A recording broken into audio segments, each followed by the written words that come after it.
Good evening. Welcome to the Science Question and Answer evening. We are here to talk about 4 different courses. My name's Claire Watkins. I'm the Head of Science here at West Suffolk, and I'll introduce you to my team in just a moment. I'm going to be here to answer questions about the Laboratory Science T-Level and also our Foundations for Level 3. I'd first like to introduce Beth Cook, who is our Environmental Science Course Director. Hi, I'm Beth Cook. I'm the course director for the Environmental Science course, which is our very exciting new course that we are running at college from September next year. So I'm here to answer any questions that you have about that. Okay, and if we could go to Nikki, who is our Forensic Science course director, please. Hi, I'm Nikki Morgan, and I'm the course director for the Forensic Science and Criminal Investigation course, a level 3 course, and we are also interestingly beginning a level 2 course, which hopefully will be able to assist those wanting to do level 3 in forensic science as well. So I'm here to answer any questions that you have about forensic science. Thank you, Nikki. And last but not least, our Biomedical Science course director, Kim. Hi, good evening. So I'm Kim Greenwood. As Claire said, I'm the Year 2 course director for Biomedical Science. So any questions you may have about that course, which kind of covers core sort of biology, chemistry, a little bit of physics, but then exploring sort of the study of disease. So any questions on that, I'd be happy to answer your questions tonight. Thank you, Kim. I think it would be useful at this point if each course director gave us a very quick overview of what their course covers, and then we'll jump into some questions as they come in. So I'll start with Laboratory Science T-Level. This is a brand new programme. It starts in September 21, so in about 8 months' time. It is a combination course. It has elements of a vocational course, like a regular college course, and it also has elements of an A-level in it as well. It is primarily based around chemistry and biology, although there is some physics in it as well. And you do an industry placement of 315 hours across the year. So across the 2 years, sorry. So it's quite a considerable work placement. It's almost a reverse apprenticeship. Okay, you do 3 days in college and you do your work placement outside of it. Students are graded with 2 grades. They get an A star to an E for one of the years, and you also get a pass, merit or distinction for the second. There are exams, there are also coursework units to do, and you do have to complete all the elements in order to progress. I'll pass over to Beth. Would you like to tell us about the Environmental Science course? Yes, so the Environmental Science course is new, as I said, for college next year, starting in September, and it is quite a broad environmental science course covering some science fundamentals, so a bit of biology, chemistry and physics, and then delving into a wide aspect of environmental science, looking at habitat management and the law around the environment. There's units on conservation and preserving biodiversity and surveying the environment, as well as some lab techniques and looking at things in more detail to do with soil chemistry and that kind of thing. It's the exam board is OCR, and it's got an equivalent to 3 A-levels over the 2-year course. Again, there's a couple of exams with it, and then there's coursework units that all need to be completed over the 2 years of the course, and that is run on 3 days a week in college, and will result in a pass, merit or distinction at the end of that time. Brilliant, thank you, Beth. Nikki, could you tell us about forensics, please? I certainly can. The forensic science course itself is based around a crime scene. It has lots of differing forensic aspects that cover forensic science as well as part of becoming a CSI. The course itself was built around evidence collected from a crime scene, so that's where the whole centre of the course starts, and all the subjects branch off from that, including analytical chemistry, biology, physics. We look at how you collect and process evidence in terms of the analytical procedures that you would use in a laboratory for those who want to become forensic scientists. We also look at the investigation side of things for those who are more interested in becoming a CSI. Pretty much all of our units in some way or another are practical.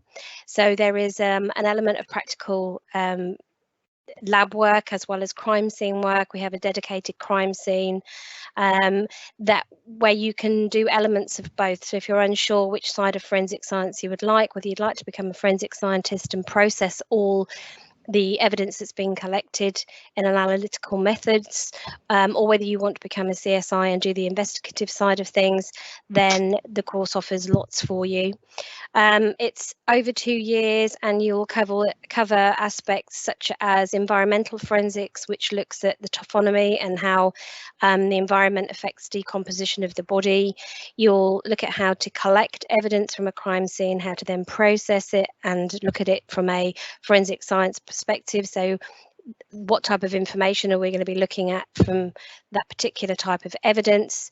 In the second year, you go on and you do fire investigation, traffic investigation, archaeology and anthropology. We also have criminology and criminal psychology. It's a very wide, varied course that gives you many, many different interesting aspects of forensic science and CSI work. So again, it's over 3 days, and the qualification is based around pass, merit and distinction criteria. So when you leave, you'll come out with a pass, merit or distinction. Thank you, Nikki. Kim, would you mind giving us a very quick overview of the biomedical science course, and then we have a few questions that have come in.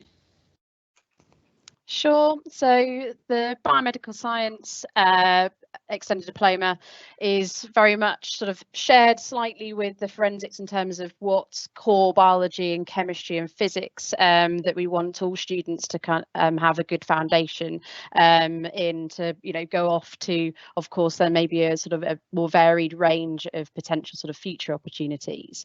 But the focus really for the biomedical science units is to then address areas that allow us to explore disease and think about how disease is caused, how we might diagnose this, particularly with a laboratory approach. So very much to do with sort of working in perhaps potentially a hospital type laboratory, or considering sort of maybe more research based biomedical science, but having a good understanding of different disease processes, and of course then how there are developments now out there in terms of treatments. So again, sort of bringing in a bit of the sort of research side of biomedical science. So but to kind of understand then how disease processes work, of course, we have to have a good foundation in human physiology. How do certain systems communicate with one another? What is the normal sort of function of particular organ systems, for example? And then what changes when a disease process then begins? So that's sort of really, I suppose, a good feel of probably where it differs slightly to some of the other courses, but it shares a lot of similarities, and of course how it's assessed, and of course then how many days we tend to teach over. Okay. Thank you, Kim. We've had some questions in. One person has asked what are the entry requirements, and another says what happens if I don't get my Maths and English GCSE.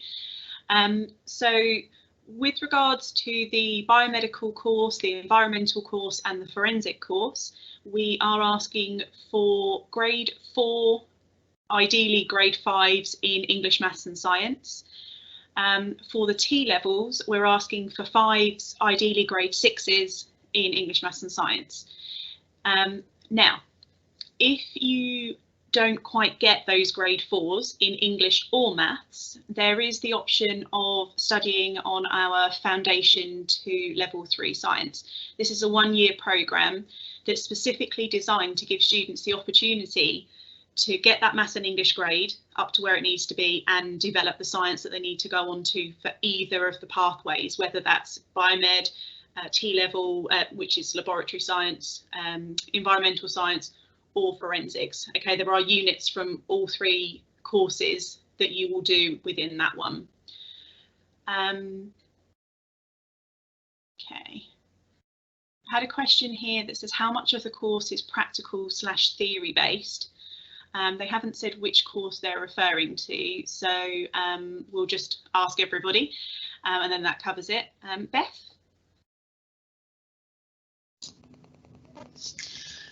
So it's quite a mixture of practical and theory based, and the big part of it is sort of learning the theory and then applying it and doing practical work to sort of put that theory into action in a real world environmental science setting, or as close to real world as we can make it at college.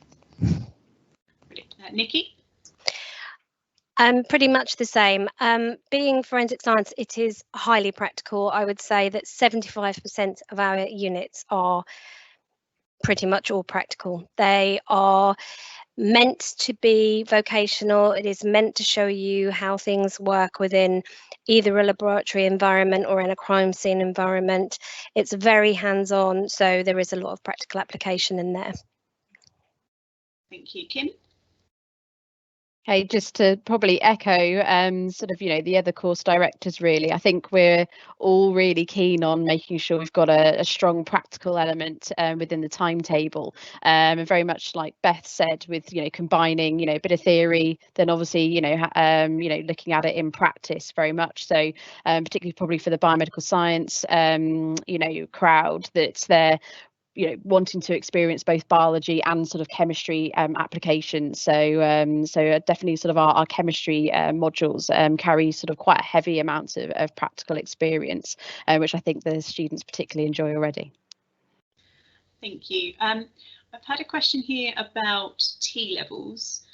What's the difference or benefit compared to a normal course? A T-level has the same level of content as any of the other 3 that the ladies have described to you already. The difference comes in the fact that you do what's called an industry placement alongside. So you actually get to work in an employer's 1 day a week or 2 days a week across the 2-year period. And some students will view that very much as a benefit because it gets them out into the workplace, it gets them those work-based skills, and others will see that as the difference, and that's why they want to do a vocational course. In terms of Ucas points, T-levels are being accredited the same as any other level 3 course, and Ucas points are obtainable from any of our level 3 courses that you may wish to take here. We have got a couple of people on the team who have worked in universities. I'll throw this out to them now. Are there any particular worries about people who've done BTECs, or are they accepted into university exactly the same as everyone else? As far as I'm aware, they are completely accepted the same as anybody else. Ucas points are Ucas points. There are predominantly universities in the country that are very happy to accept BTEC as a source of entry into the universities. Kim, is there anything stopping biomedical scientists starting from a BTEC? So not at all. So I must say, sort of, previously looking after some bioscience degrees, that I would say it was probably creeping into the majority that we were taking students of BTECs. And I think the fact that they juggle, coursework, and that's an expectation at university, it's a good set of training actually in terms of their organisational skills to, actually help them with their sort of university journey. Brilliant. And Beth, I would assume that's the same for the environmental scientists as well. Yeah, absolutely. The good preparation for university courses. Brilliant, thank you. Nikki, I have a question here for you. They've said, I want to become a forensic scientist. Will college help me do so? Yes, absolutely. You'll get an absolutely brilliant grounding from doing the forensics course. As both Kim and Beth have already mentioned, there are some core units which will benefit anybody wanting to do a career or go on to have a career in science. There are also specific analytical units within forensic science that deal with forensic science studies, so analytical chemistry, for example. So the way in which you would analyse specific aspects of evidence to help identify individuals, for example. So absolutely, it would give you a very good grounding for that. Thank you. Got a question here about T-level placements. I'll answer this one. What kind of work placements are available? So that very much depends on what you wish to study within the world of laboratory science.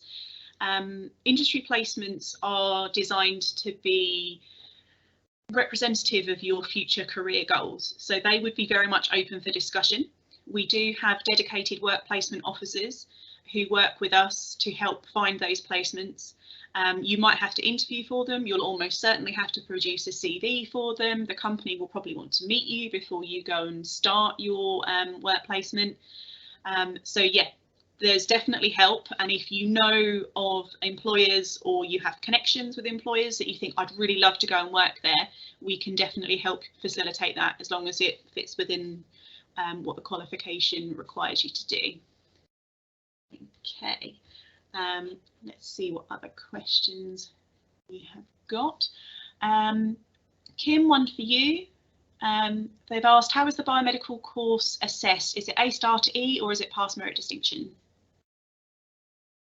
Okay, so very straightforward, pass merit distinction. So so obviously we'll review then for each assessment that comes through sort of where sort of students are at, and obviously, you know, indicate you know, carefully, you know, where we think improvements can be made. So if perhaps, you know, the student perhaps hasn't met perhaps some of the criteria, so, and that's what it's all about. It is about obviously, you know, taking that feedback and using that to improve your grades. Brilliant, thank you. Another one for Nikki. What units are there in the forensic course? I think you've already mentioned some of them. I have. So in the first year, you will have the 3 core sciences in varying forms. The science sessions themselves are anywhere between an hour and a half and 2 hours long, and as a rule of thumb are separated into chemistry, biology and physics. The core units are examined, so there's no getting away from exams anymore, I'm afraid. We have two science exams in the end of the first year and 2 at the end of the second. In the first year, you will have something called forensic investigation procedures, which is where I take you down to the crime scene and you learn how to process and investigate a crime scene. We also have forensic genetics, which is incorporated because we look very strongly at DNA and why that individualizes each of us. We also have environmental forensics, which is where we look at skeletal remains and the process of decomposition and how taphonomy, which is the outside environments, affect how that process works and what type of information that will give us.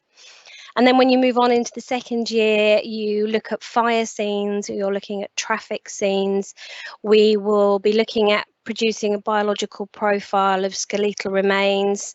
You'll be doing forensic photography. You'll look at criminal psychology and criminology. So there's a wide range of varying interests for people within the course itself. Brilliant, thank you. Okay. Got a question here that says, in biomedical science, how many hours/days a week is the course? So, Kim? Okay, so the course will run over 3 days during the week. This doesn't mean necessarily then your other 2 days of the week shouldn't be spent working on your assignments and looking over your content. But in terms of contact time, it would be 3 days a week. And we typically sort of have sessions that cover sort of, between sort of maybe 5 and 6 hours during those days. With, of course, we let you have a lunch break. For sure. But we tend to have our sessions typically maybe at 3 hours, but we like to split them up in terms of having activity, usually maybe involving someone like myself delivering some content for that morning, and then going ahead with perhaps a particular task, and often, obviously, frequently a practical associated with that unit on that day. Thank you.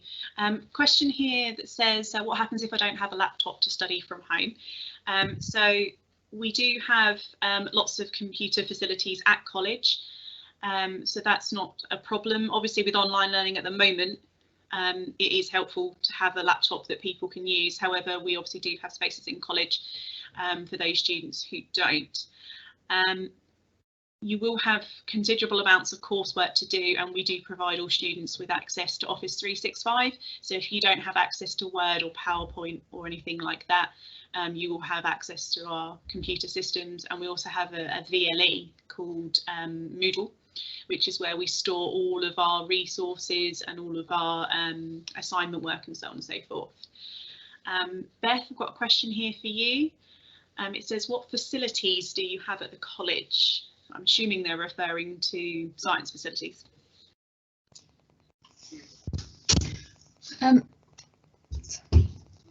That's a great question. We've got fully equipped labs at college that are prepared with all the equipment that we might need for doing any practical work associated with all of the courses. As Nikki's mentioned, there's the crime scene if you're doing the forensic science course, which is a pretty amazing room. It's quite exciting in there. And there's outdoor space at college as well that we can utilise for the environmental studies course and for looking at habitat management and those kind of environmental things, the soil science and that kind of thing. Brilliant. Another question for you, Beth. What's the biggest difference between choosing college or doing my A-levels? That's an excellent question. So with college, obviously, as we've all said, I think, your lessons will happen over 3 days. So it's 3 days in college, which gives you loads of time outside college, not only to work on your assignments and other college work that you might have, but to get any work experience, which obviously is essential for the T-levels, but useful for any of the courses you're doing. So that obviously builds your CV that you can use going forward after college. And yeah, the facilities at college I've mentioned, they're amazing. Thanks, Beth. Just with regards to A-levels, they don't do a considerable amount of coursework, is my understanding. There's a lot more coursework within college. It's about 60% coursework to 40% exam. As a general rule of thumb for the biomedical, forensic and environmental course. The T-levels, I believe, are more 50-50 in that respect. Got a question here. What jobs can I go on to do after doing the biomedical course? So one for Kim. Okay, so in terms of using sort of biomedical science to sort of further your career, is that there obviously are quite sort of core roles that you would actually have to pursue university education afterwards, but this is a really good stepping stone if you want to pursue then a degree, say in biomedical science. That then can open doors for working in pathology, so working within the NHS or somewhere like Public Health England, as a biomedical scientist, where you are analysing loads of different types of samples like blood or urine or people's tissues, and then deducing perhaps what's wrong with them or monitoring them for a particular disease. It also gives you a great grounding, just because you have then solid biology knowledge, solid chemistry knowledge, you've become competent in a range of practical skills, that it sets you up really well to work within any sort of research area, probably particularly in sort of human biology. But I've seen students actually go on to sort of work in even environmental sort of based sort of facilities as well. So I think it's all about sort of getting, as I said, a good grounding, enjoying what you're actually studying. And so that should be a big influence on what decision you make about the course, because they're all designed to kind of give you, as I said, a set of skills in terms of practical, skills, a good knowledge of sort of science, and then specialising in something that you think you'd enjoy, because then it does open quite a lot of doors in terms of any sort of bioscience type education if you want to go on to university, or perhaps an employment or an apprenticeship. On the subject of apprenticeships, are there apprenticeships for biomedical science graduates, or is it something you could do at level 4? Within the biomedical science field, or is it a lot further on than that? So there are probably a handful of biomedical science apprenticeships which are degree level apprenticeships to move on to. So and they're often accepting individuals who often perhaps already have a position within a hospital laboratory. Particularly, that's who they normally are sort of looking to kind of upskill, and sort of having people in those positions. But I'm aware that sort of more vacancies are probably coming sort of online, really, to allow sort of more students to get on board with apprenticeships by new vacancies. So they're definitely level 6 opportunities, and I believe there'll probably be more sort of on a level 4 basis. So I'm aware of one that's being looked at and developed. So there's definitely opportunities, definitely on the apprenticeship front. Brilliant. And one last one about biomedical science. I've had a question about, would biomedical science help me get into med school? Great question. Good question. A very popular question I have been asked I don't know how many times in my time. So it's a good starting point. Perhaps if the medical school entry doesn't work out, and perhaps it's something to definitely explore and work on at that level, because I think then you get an idea of how as I said, physiological systems work. You get a bit of exposure to sort of areas of pathology within this course, and then perhaps going on to perhaps a biomedical degree, that could then make your decision and make your mind up about whether medical school could be something you go into from that. So it's perhaps sometimes takes a little bit longer to progress, maybe from a level 3 biomedical science qualification, perhaps then using a level 4 and up to level 6 biomedical science degree, and then considering perhaps some graduate options for medical school at that point. Thank you, Kim. Got a question here for Nikki. It says, if I start on one course and I want to swap to forensics, is that possible? The answer to that is it depends on where we are in the academic year. If you decide after a couple of sessions or a couple of weeks you would like to do forensics rather than biomed or environmental, for example, then it's something we could look at doing, provided we actually had availability on the course. The course itself is, as you can imagine, very popular. We're currently looking at running 3 groups this year. And if all of the people that have already applied decided to take a place and had the entry requirements, it would be completely and utterly full with a waiting list. And we are only in January.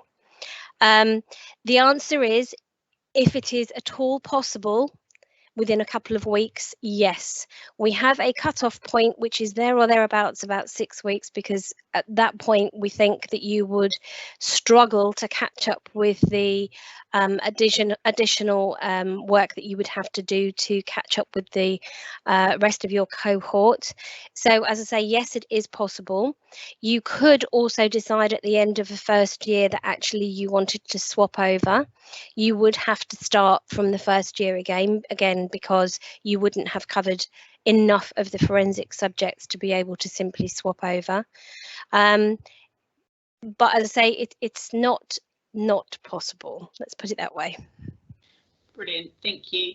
I have a question here that says, if I choose one course as my first choice on application, am I able to choose my second choice before college starts? In a nutshell, yes, you can. So for example, you might put down that your first choice was forensics, and then you've had a change of heart and you want to do environmental. And as Nikki has said, as long as there are places on the course, that wouldn't be a problem, particularly before term starts. So if you are thinking about, I'm not sure if I want to do a T level, or I'm not sure if I want to do biomed, or if I want to do environmental or whatever, you can put more than one choice. And then if you come to us and say, look, I think I've made the wrong decision, I want to do this one instead, as long as we've got space, we're happy to move people around. That's not a problem at all. I've had a question here that says, how will the courses be divided up within the year? Just to be clear, if you sign up for forensics, that is the course that you will be studying. You won't be able to do forensics and biomedical science, or biomedical and environmental. They are full-time courses. I'm afraid you only get to do one, okay, although there is some overlap between biomed and forensics in the first year. Beth, a question for you. What sort of careers are available for environmental science? So as I mentioned before, it's a very wide or broad-ranging course that covers a lot of aspects of environmental science. So as well as having that general science foundation that would allow you to go off after the course and choose a different area of science if you wanted to, there's a lot within the environmental science course. So conservation, which careers in which can take you around the world. There's crop production and soil science, so you could go into agriculture and working on sort of management of agriculture that way.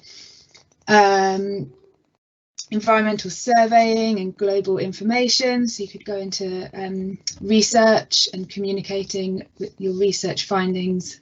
So it's a global careers opportunity in an environmental science course. It's very exciting. Brilliant, thank you. I had a question here that says, do you have employer contacts to help me get a job? Well, whilst we don't guarantee you a job, because obviously you'd have to go through the recruitment processes like everybody else, we do have links with employers. We also have a wide range of experienced staff who have worked in both industry and in education, and we know how to signpost students into getting that elusive job, because we're aware that with current situation and everything that's going on, jobs are going to be a big thing for students, and that's a really, really sensible question to ask. I would say, and I'm sure the ladies will agree with me here, that a qualification in science will never hold you back from getting a job. If anything, you can absolutely go and get a job in any field. I've known scientists go and get jobs in businesses. I've known them become accountants. They've gone into the NHS. They've gone into the forensic services. They've worked for agriculture. It is absolutely a set of skills that are universally wanted in industry.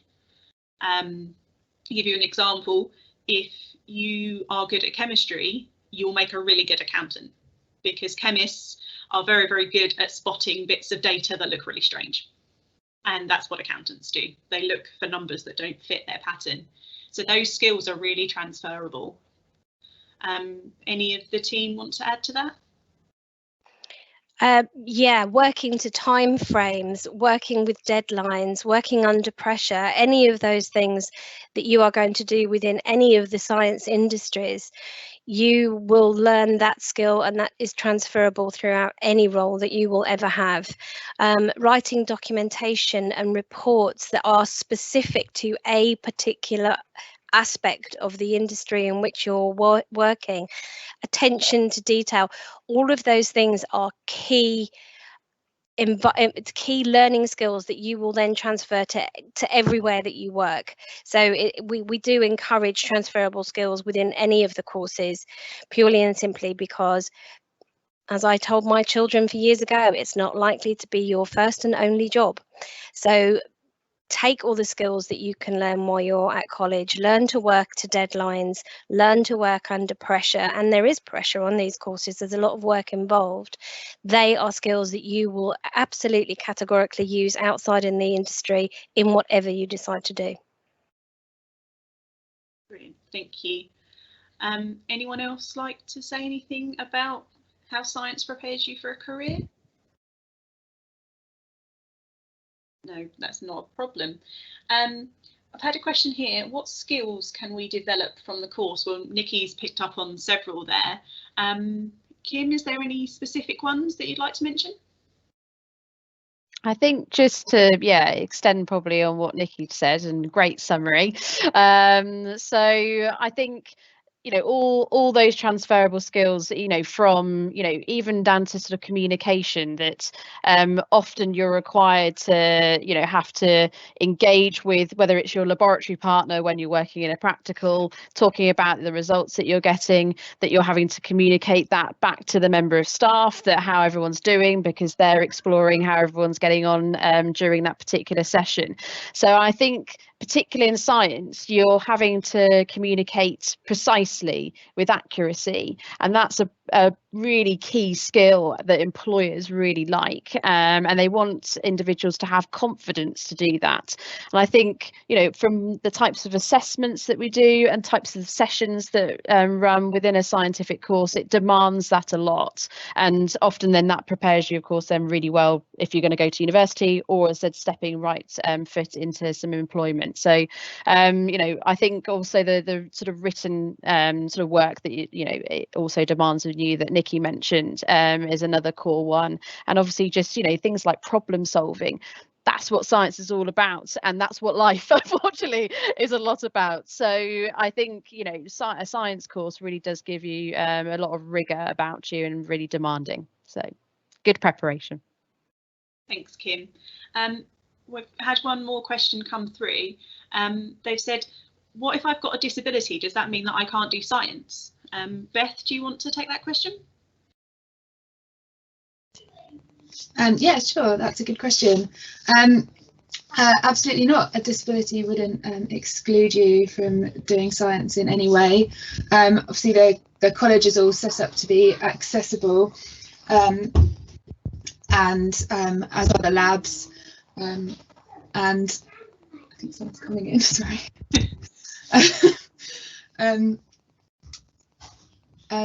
Yeah, so we work with all types of students, and you would be very welcome to study science with us. We have lots of support from our learning support team as well. So if anyone has an EHCP or they have specific learning needs, we are fully able to support that. Students who have extra time in their exams, again, just let us know, we can sort all of that out. Anything that you've had in place at school, as long as you let us know about it, we can put it in place in college. Okay, it shouldn't be the end of your support just because you've moved from one place to another. And actually, there's an awful lot of scientists, if you go back over the years, who have had various disabilities and various learning needs, and have actually made some of the best discoveries going. So absolutely not a problem. We obviously encourage applications from everybody. And we'll finish off with the last question, which is, what is the application process for applying for a course? It's really simple. You just need to go onto our website. You'll see a button that says apply now. you will fill in some details and tell us which of our fabulous courses you want to come and apply for, or all 4 of them. That's absolutely fine. You'll then be sent a form to fill in, and one of the lovely team or myself will give you a call. It's a call on Skype, so it's not a video call, so you can don't have to worry about looking pretty on camera. And we'll ask you about your course and what do you want to do and what grades are you going to get. Generally, just have a chat, make sure you're on the right programme. So if you have heard about a course that you really want to apply for, then please just jump on our website and click the Apply Now button. I think we'll wrap this up from here. If you do have any further questions, please do contact the college and they'll forward on any questions to the science team. We hope this evening's been informative and we wish you a pleasant evening. Thank you. Bye. Bye.